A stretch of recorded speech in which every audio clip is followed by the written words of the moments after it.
Hello and welcome. We are going to start the next module, module number 10 today, which is the introduction to neurophotonics. So, as I said in introduction to optogenetics, that is previous module number 9, neurophotonics and optogenetics are complementary topics. They are very often, these terms neurophotonics and optogenetics, used interchangeably, and many of the areas between neurophotonics and optogenetics overlap. So, it is very difficult at this present moment to differentiate that this is specifically neurophotonics and this is specifically optogenetics. You will find several topics that I am going to teach in this particular module matching that of any popular optogenetics book. Quite similarly, the topics that we will be discussing in optogenetics, the next chapter as well as the previous chapter, chapter 9 and chapter 11, you will find in some very good neurophotonics book as well. So, my advice at this present moment to you is, do not worry about the nomenclature or the semantics. Neurophotonics or optogenetics both more or less tries to describe the same thing, that is interaction of light with the nervous system. Now, both light is a big word, what kind of wavelengths you are using, what is it, a pulse, is it continuous, it is laser light, is it a broadband light, what intensity, is it a fluorescence or is it just normal reflection, normal topography. And at the same time, as we have seen in the previous lectures, nervous system is also quite huge. It is not just limited to brain and the spinal cord, but nerves are present almost every other part of our body, and they are connected with the central nervous system, they are connected with the peripheral nervous system. If we are looking for interaction of light with neurons, which exact part of neurons, because neurons can be very big, at least their axons, as we have seen, can be very big. We are looking at the axons, we are looking at the dendrites, we are looking at the synaptic cleft. So, there are all these different divisions, and these divisions, these separate areas are all joined together in this entire field of neurophotonics or optogenetics. So, it is quite okay and quite natural for us to overlap and go between one to another. So, just because the name of the topic is neurophotonics does not mean that it will not fall under the optogenetics field. Opposite is also true. If anything starts with optogenetics, does not prevent you from labeling it as some part of neurophotonics and working on to it. Both optogenetics and neurophotonics deals with interaction of light with the nervous system. That is the enough definition. So, today we will start the topic of neurophotonics, and I thought that I will try to start with our comfort zone, spectroscopy. Here we are going to discuss about the functional near infrared spectroscopy of the brain. Now, let us see what are the actual or the academic definition of neurophotonics is. So, neurophotonics is an exploding research field that spans the intersection of light and neurons, nerve cells. By this time, you should know what neurons are, otherwise go back to previous lecture. This will not make much of a sense if you do not understand what neurons are. So, nanophotonics is an exploding research field that spans the interaction of light and neurons for fundamental discovery and clinical translation.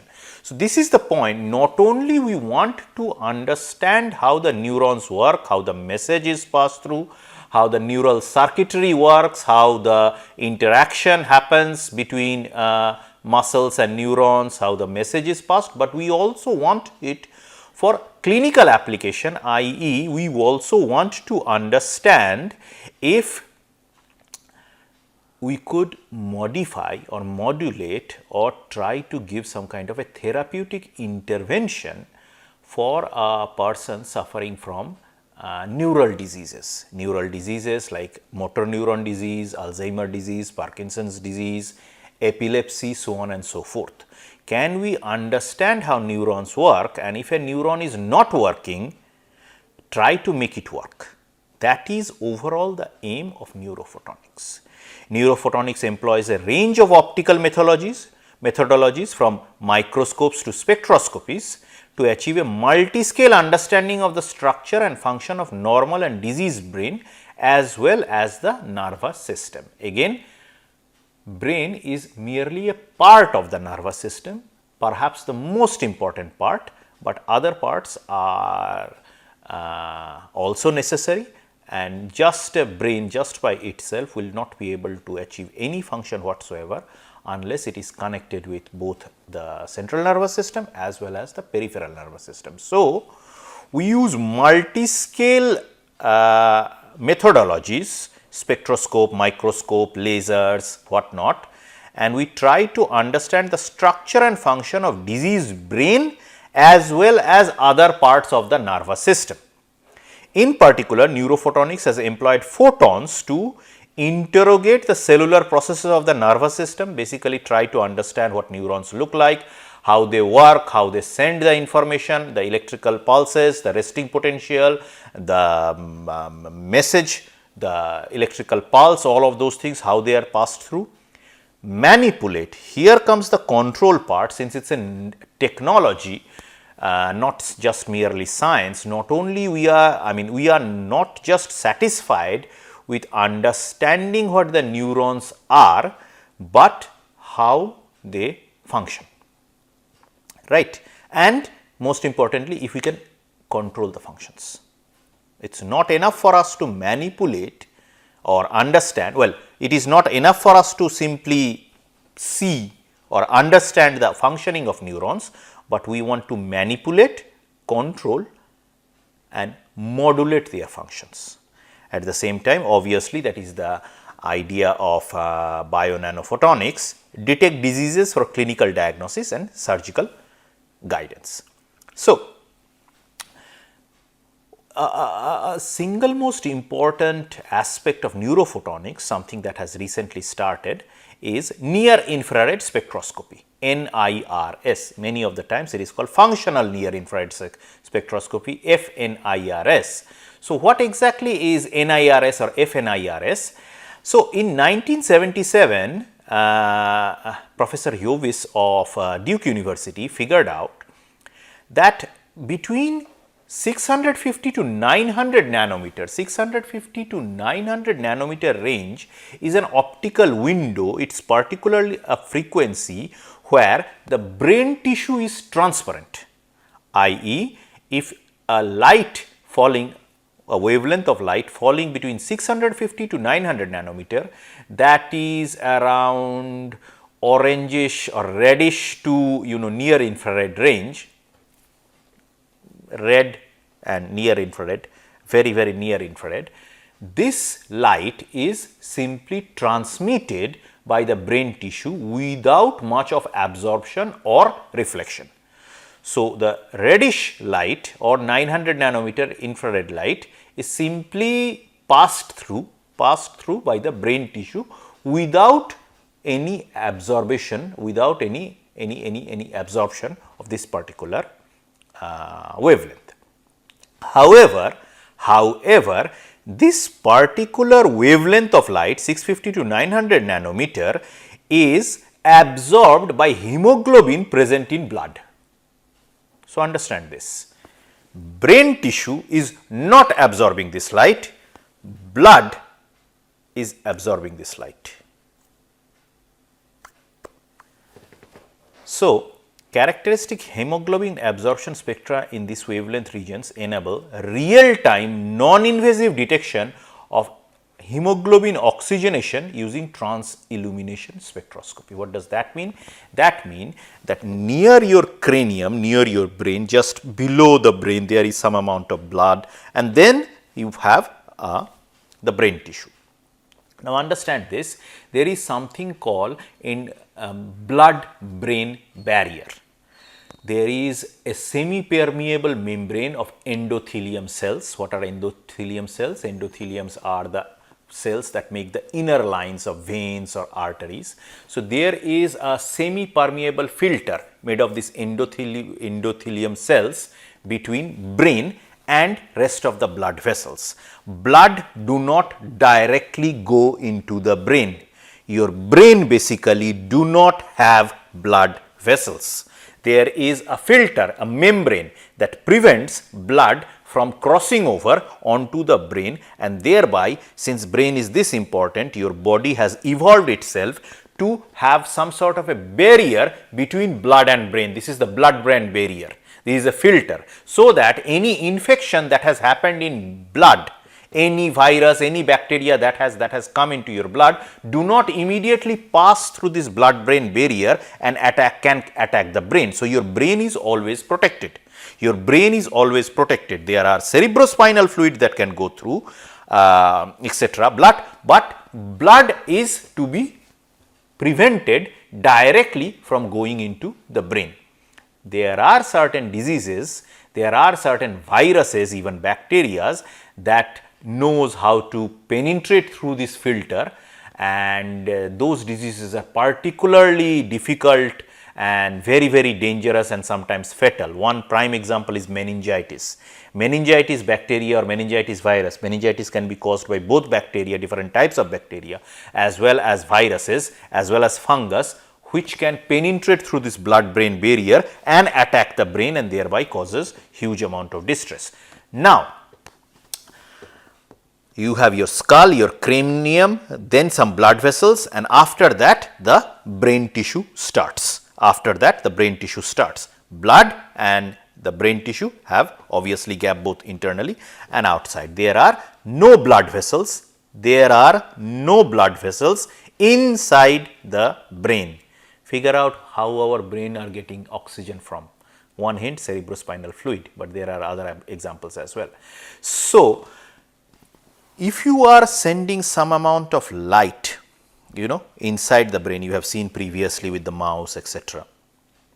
A particular wavelength of light is passing through the brain tissue, but it is actually being absorbed by hemoglobin.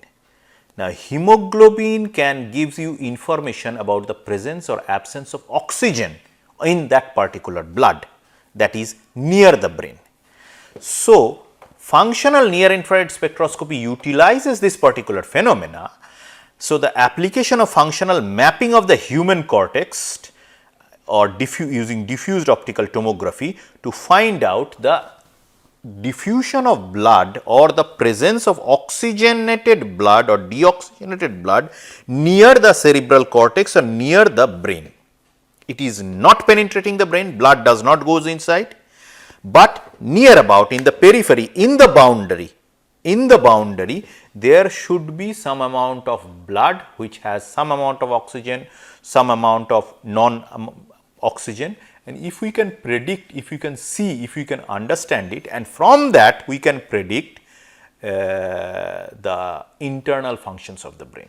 That is the overall idea.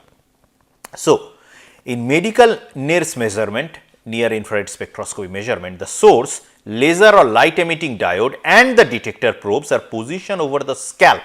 This is scalp surface to detect the change in optical density caused by the hemodynamic. Hemodynamic is blood changes mainly expected in the cortical gray matter.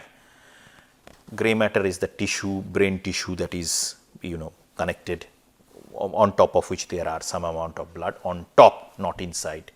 Consequently, the light needs to pass through different extracranial and intracranial tissues, superficial layers, skull, cerebrospinal, both before and after passing through the brain, different extracranial and intracranial tissues, layers, etc. At the end, the detected emerging NIR signal as a result of absorption and scattering phenomena comes mainly from oxygenated and deoxygenated located in small vessels 1 millimeter diameter, very close to the actual brain tissue, right. So, you try to find out the amount of oxygen, oxygenated blood as well as deoxygenated blood close to the surface of the brain. The brain itself again does not have blood vessels, there are oxygenated blood near the brain as well as deoxygenated blood near the brain. So, on top, on the periphery of the brain, how the blood is present, what are the oxygen conditions, etc. You try to see using near infrared spectroscopy using the wavelength 650 to 900 nanometer, that is not absorbed by brain, but is absorbed by the hemoglobin present in blood. So, this is very simple. You see, this is the brain cortex, and these are the places where the blood is present. This entire part is brain. This entire part is brain, which is not absorbing this the 650 to 900 nanometer wavelength of light, and this is your skull. This is your skull. It has tissue, it has cranium, it has some sort of fluids, etc. So, you put these kinds of LEDs on top of the skull. This is the light source. It sends 600 to 900 nanometer, 650 to 900 nanometer wavelength of light. It penetrates through the skulls, through the cranium, through the bone, goes into these extracellular fluids, etc. near the brain cortex.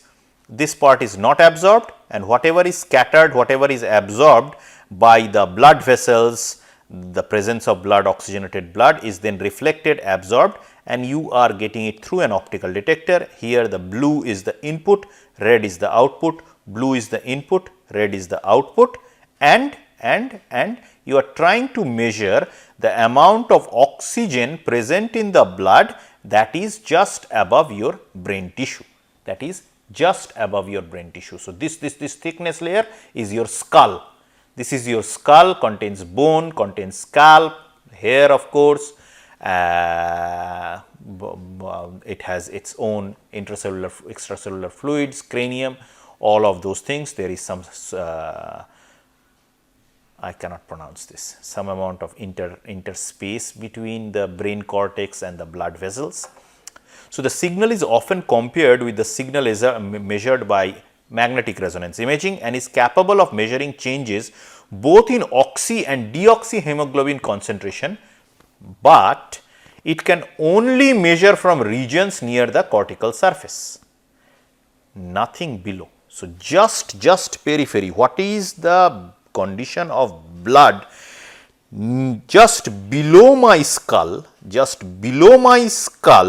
and above my brain?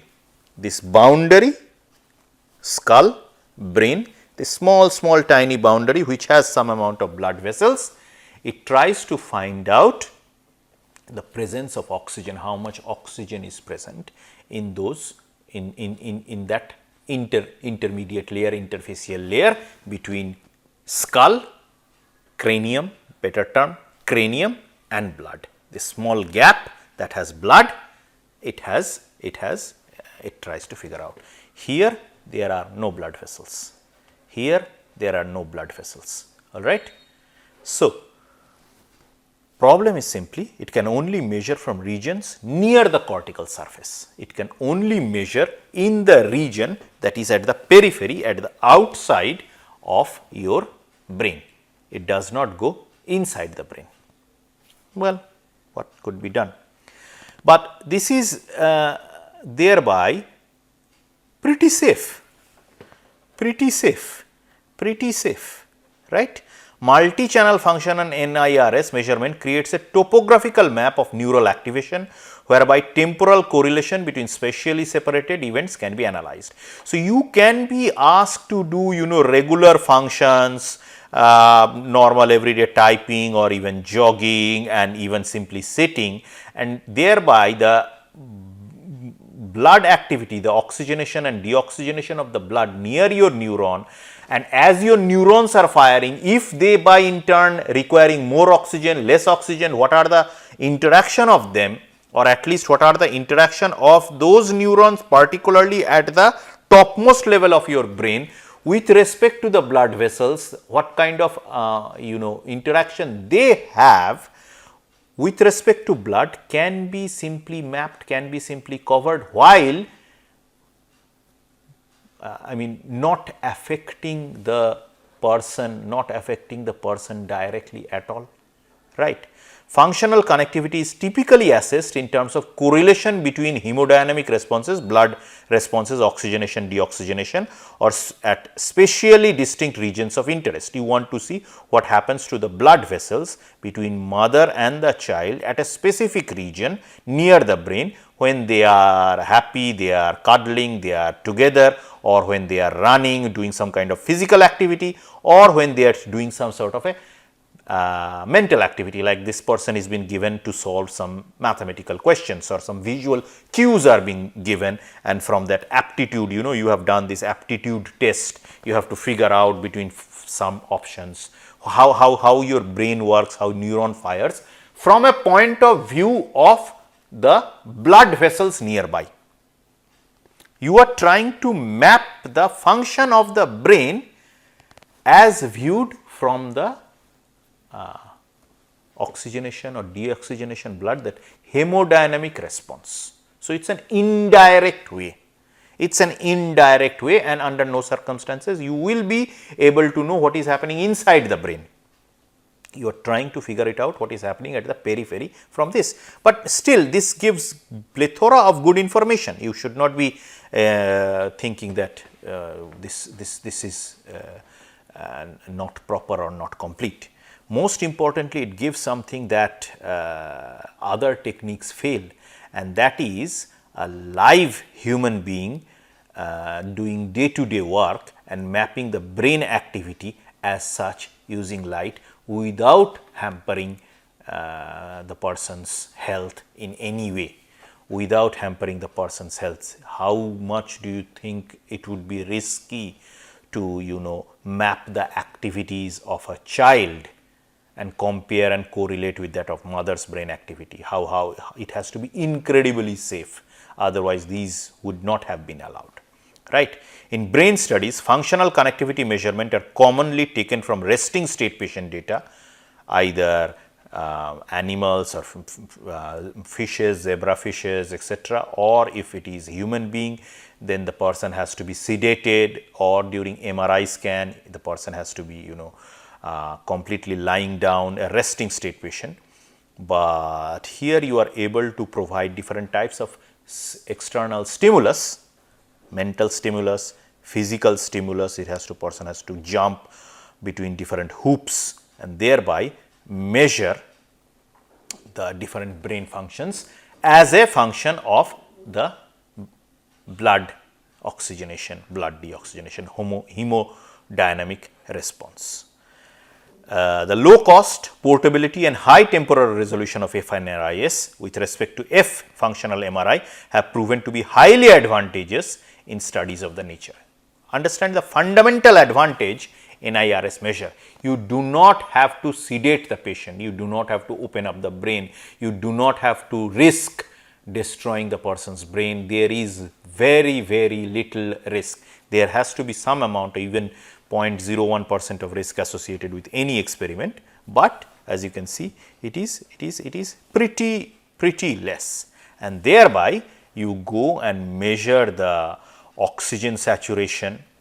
You all have understood pulse oxygenator, the oximeter that you put in your finger to find out the amount of oxygen in your blood, from which you are calculating whether a person is perhaps suffering from COVID or not.